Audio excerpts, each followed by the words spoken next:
Hello, and welcome to the Complex Care Journal Club podcast. My name is Kristina Malik, and I am a pediatrician at Children's Hospital Colorado and your host for this episode. In this podcast series, we seek to discuss emerging evidence in the care of children with medical complexity and its implications for practice. I am delighted to have Dr. Thomas from the University of North Carolina at Chapel Hill joining me today.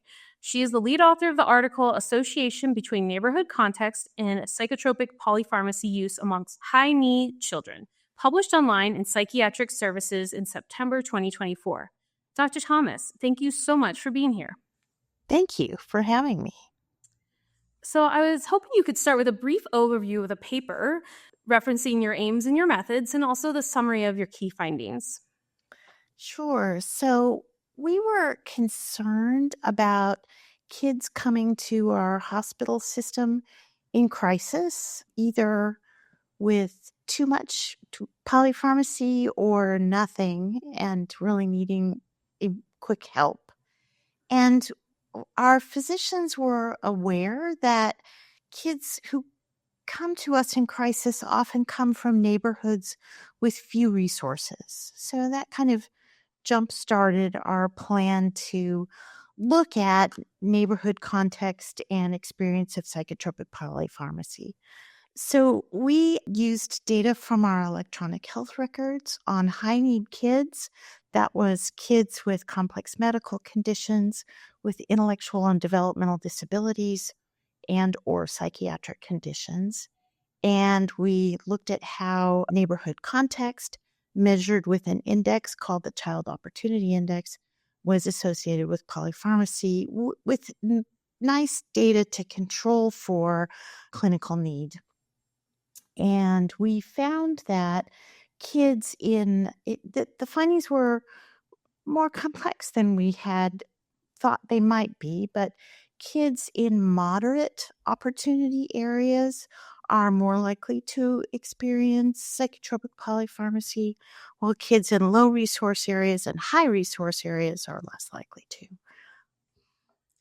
Yeah, and one of the reasons why we invited you on this podcast was the fact that you looked at children with medical complexity as one of your groups, along with children with intellectual disability and mental and behavioral health needs, which we don't see commonly as a group that's studied always because of the heterogeneity of that population. So we really were excited to talk to you about this. And I just wanted to let our listeners know that in this study, children medical complexity was defined by Feutner's Pediatric Complex Chronic Conditions Classification System.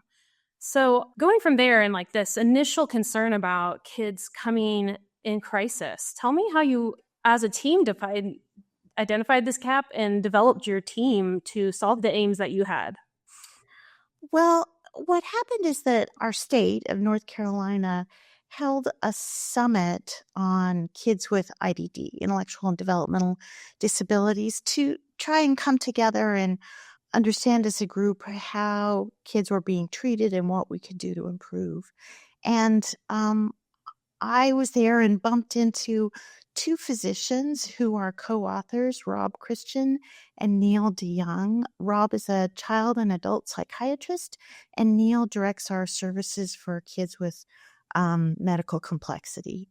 And that's when we just started talking about this issue of neighborhood and how concerned we were. So we decided to use our medical records, which we can get fairly rapidly, and have nice information on diagnoses and service use and complexity, comorbidities, things like that, to try and just look at the situation and see what we could learn from it and kind of see what new hypotheses might be generated.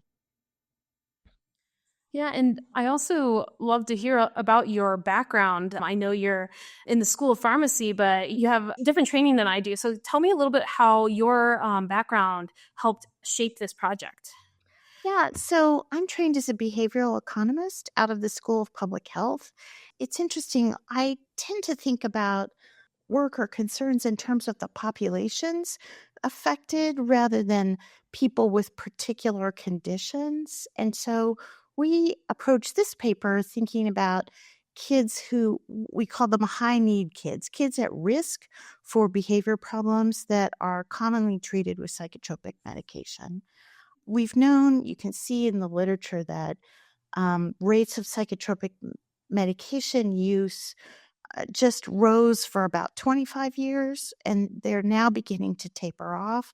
But psychotropic polypharmacy rates continue to rise, and so it can be a concern. It leads to increased risk of harms. The doctors in our team also talk about how there's little guidance on de-prescribing, and so kids just kind of get stuck in this pattern. And so we wanted to explore that further.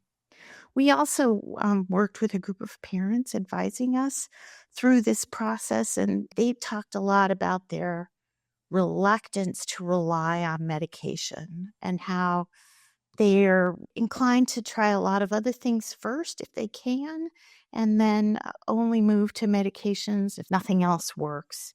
They talk about how difficult it is to find a physician who can be a trusted partner in figuring out that process. So tell me a little bit more about how the parents were involved in your research process and how they're continuing to influence your current grants, if you don't mind. Yeah, so we got a small grant from our CTSA, our Clinical Translational Services Award group, to put together a parent advisory group. We met with them regularly to talk about study design, talk about measures and modeling, and then look at findings and kind of refine those findings and get their interpretation on things. I feel really proud of their involvement. They are all listed as co-authors on the paper, and that's still not an easy process to go through. Every journal handles that differently, and every parent has different preferences about whether they want to be named or not. But our group of parents, we're all really excited about this, so they're all there. That's awesome. And you also mentioned that they've helped you through this work, have spurred you with further ideas. Yeah, so while we were working on this paper, PCORI, the Patient-Centered Outcomes Research Institute, came out with a notice saying that they wanted to expand their portfolio in IDD, intellectual and developmental disabilities. And we felt like, well, we've been thinking about that a lot. Let's try. It took us a while to get there, but we did get a nice big comparative effectiveness research study funded. So the parents are partnering with us in that effort too. That's awesome.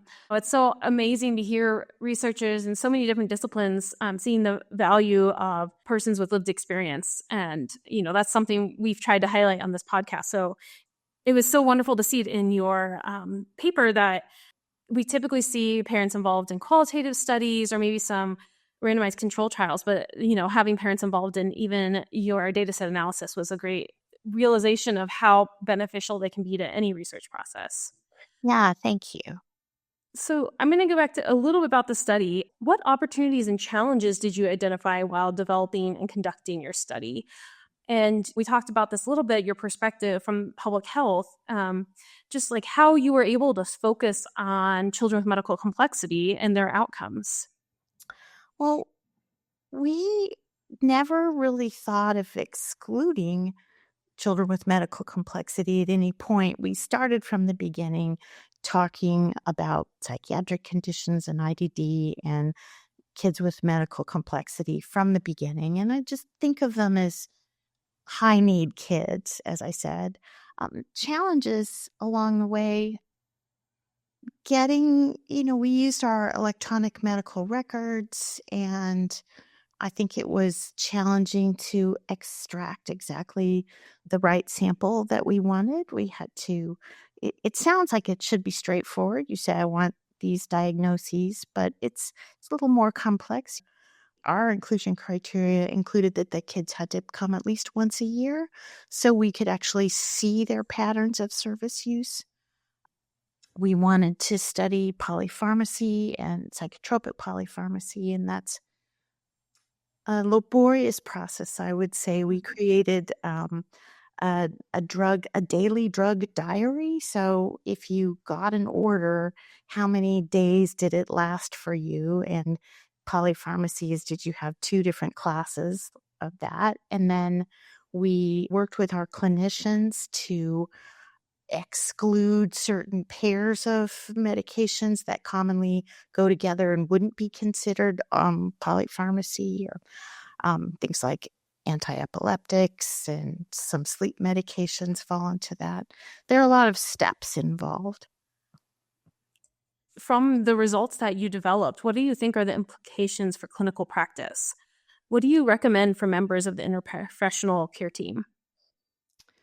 Well, one thing it makes us think of is that it's pretty clearly defined. If you choose to use a medication, the impact in the kid is well defined, and the timing of the impact is fairly well defined, and you have a guidance on when to try it and what to look for and how long to look for it before you decide that it's working or not. Health insurance is good typically at paying for the medication. And so it's so straightforward that it can be a strategy that people are inclined to try instead of other things that might also work, like behavioral therapies, which are not as well defined and take lots of different providers and a lot of, parent persistence, advocating and navigating the system to get all those pieces in place. And it's also not clear how long you're going to need it, maybe a really long time, and it's not clear how much health insurance is going to cover. So I think our system is set up to push people perhaps toward medications, and I think that's something to be aware of. There's also guidance on deprescribing is much more sparse, and so you kind of end up sticking with medication. But, as we thought about that, our doctors talk about the importance of non-medical supports like care coordination or a personal aide, and how they may really have the potential to support a kid and support a parent managing the household and the kid to reduce crises and stress so that maybe medications aren't needed as much.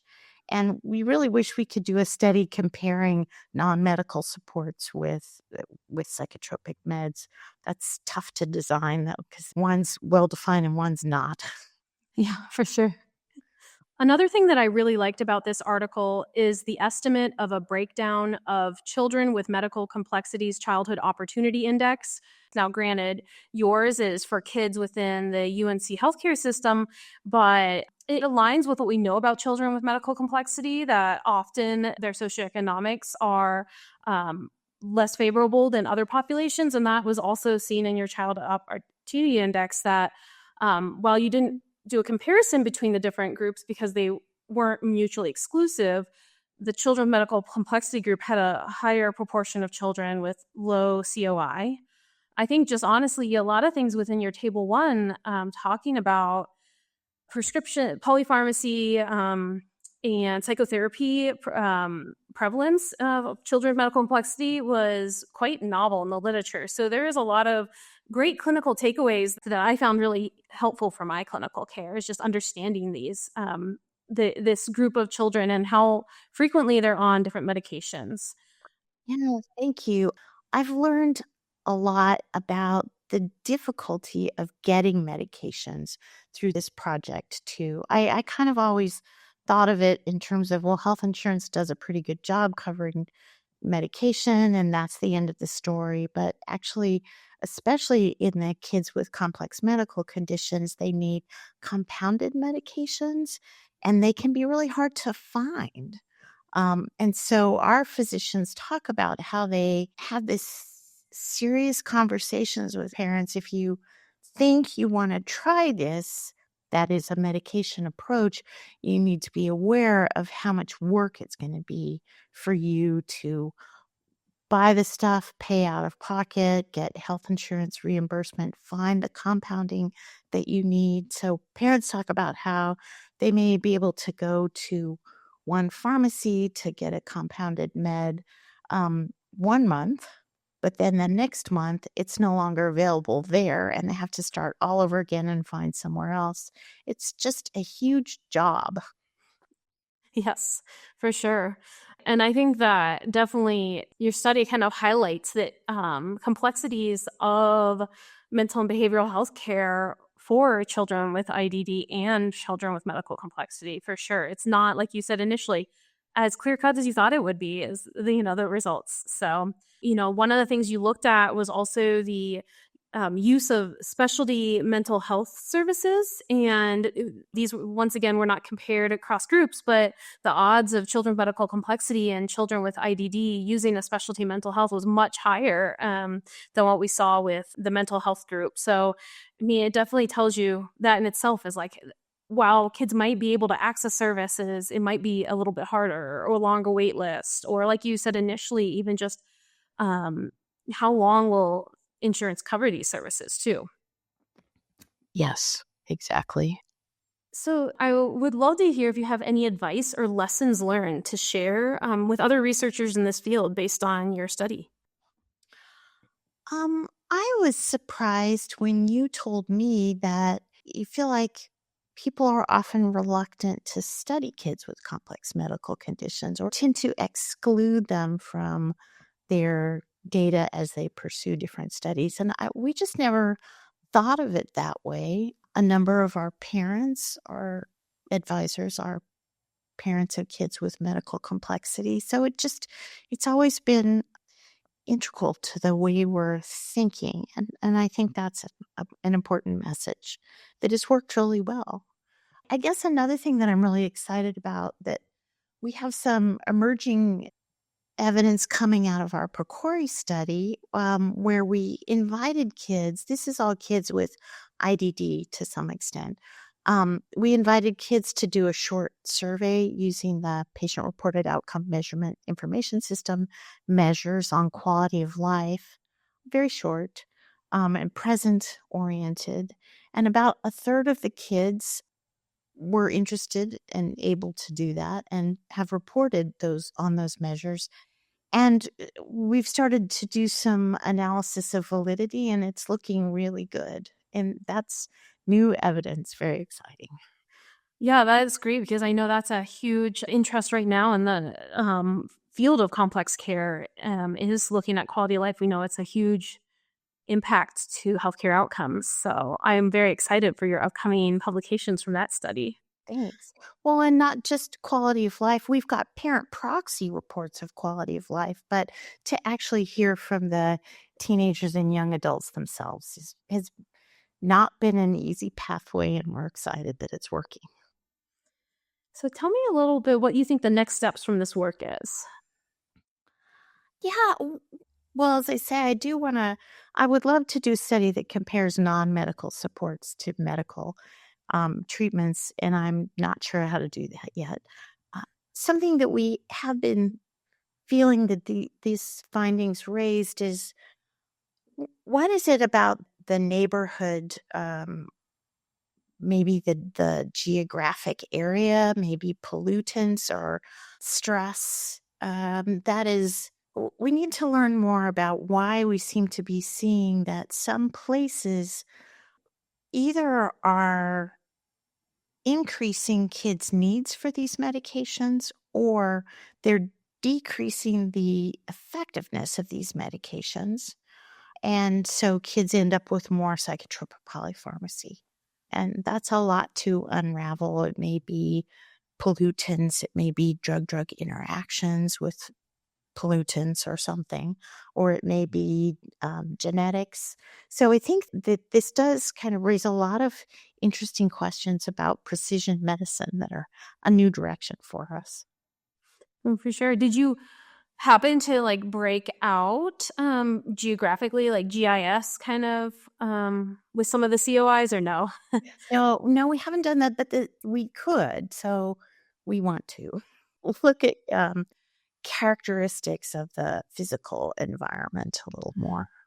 Yeah, that would be really interesting because, COI is just, I mean, it's a new measure that a lot of people are using and it's really great to show us a lot about a community someone grows up in, but we know that, North Carolina is very different than Colorado, even probably within each COI group. So that would be really interesting to hear more about that. I really have enjoyed reading this article, and thank you for your time today. Before we wrap up, is there anything else that you want to share with our listeners? Thank you. I think this has been a great conversation, and I don't have anything further. I really appreciate the opportunity to come talk with you. Well, thank you so much for your time, Dr. Thomas, and thank you to you and your team for advancing the field of complex care. And thank you for our listeners for listening to the Complex Care Journal Club podcast. We aim to highlight research that has a potential to be practice-changing, that values patient and family engagement, is relevant across disciplines and diagnoses, and uses high-quality or novel research methods. We invite you to join the conversation by suggesting an article that you would like to see discussed in this podcast using the form provided on the OPENPediatrics YouTube channel. Thank you for joining us.